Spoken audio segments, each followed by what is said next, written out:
Hey guys, it's Andy here, and I just want to do an update video on the different cells that I've been working on. So this one here that's all torn apart, this is J1 here. What was interesting about him, you can see he's in two pieces, there's almost nothing left, and he was also, the top was pretty much falling right off. I just had it like shoved in there, and just this much magnesium, you can see, it's absolutely tiny amount of magnesium, was putting out 1.351 volts and 2 milliamps, which I find very amazing and hard to believe. You can see there's just the bottom left as well. There's a bit of corrosion on this nickel wire. You can see it's discolored, kind of rust colored, so it's got a bit of corrosion on it, which is fine. Which is interesting because the OX did not have any at all. It was silver, it was in mint condition, so just an interesting observation. I mean, if you watch some of my first videos, I'd be happy with this for a cell that I just built, so I mean, it's pretty amazing how far I've come. This cell here is the oxidized grease, so I have dielectric grease and oxidization on it. One thing I've noticed visually that's of interest is you can see that black on the top of it. I'm hoping that doesn't mean that the crystal is pushed through the dielectric grease and is now corroding it. But if that were true, then we would have a lot more current output. You can see all the black around the edges. It might be a side effect of the dielectric grease and the crystal composition. Not exactly sure. It's really hard to tell without tearing the whole thing apart. And we start at 1.4. I've gotten up to 1.5 even, and just slowly downward. And the current output, though, after 2 days, has been very steady, which is extremely promising. This steady current flow could mean that we've achieved the definition of a crystal cell and stopped the corrosion. Really, my outputs are low because there's a lot better materials I could be using. Jon from Manahawkin 1, he uses, right now he's using nickel and magnesium. And if I put the nickel wire wherever it is, like I still have a bunch of nickel wire here. If I use that, I'd be getting far better current flow readings, but my voltage would be the same.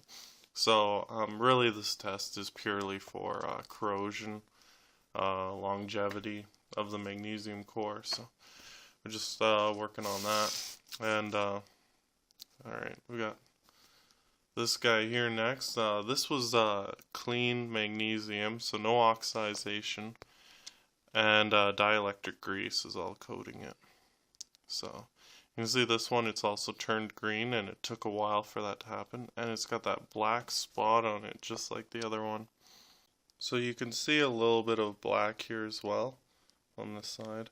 I used a recycled magnesium core, so there's a bit of corrosion as you can see, but not enough to worry about. Now what's nice is I'm getting high voltage, 1.5 plus volts, and it's steady as well. With all the other cells I've worked on, I've seen 1.5 volts once in a while, but it's nice to achieve this or get over it. Just it makes it a lot easier if you have a square 1.5 or higher. And my current flow is very good. It's higher than the oxidized grease, which makes sense because it's clean, so it's a lot easier for current flow to occur.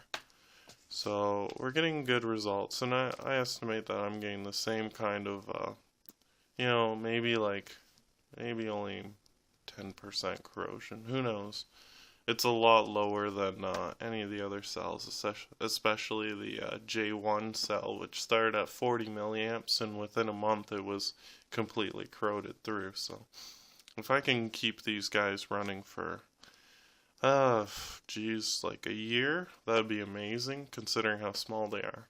Because if I can make that last a year, then my giant brass ones, they'll last forever. So the only hurdle we really have to pass right now is the corrosion factor and longevity.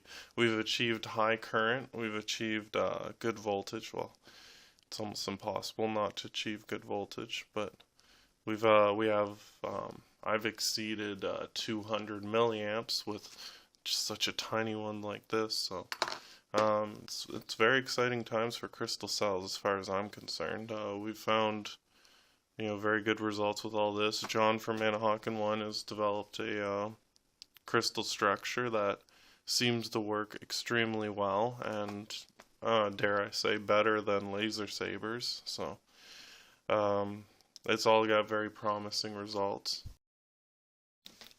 So out of curiosity, I built JA. I had this 3D printed spacer, so I figured I might as well use it. It was designed for the aluminum and the 3/4 inch copper pipe. So I put it together with Jon from Manahawkin 1's crystal composition. Got these results, and I just measured it now, and 0.3 volts and 2 milliamps, so it's dropped off considerably, which is fine. I'm not really looking at this thing as being of any value. I was just curious what would happen trying Jon's crystal composition, because I've never tried it before with aluminum, so it's interesting. But yeah, J1's dead, that's why I boxed it. OX is dead. Well, it didn't die, I took it apart. OG's still running strong, CG's running good, and JA's barely putting out anything of value, but longevity test, why not? So I hope you liked the video. If anyone wants to comment and speculate on what these black splotches are inside the crystal composition, that'd be great. Your guess is as good as mine, so any thoughts or opinions on it would be excellent. And hit that like button, subscribe, and have a good day.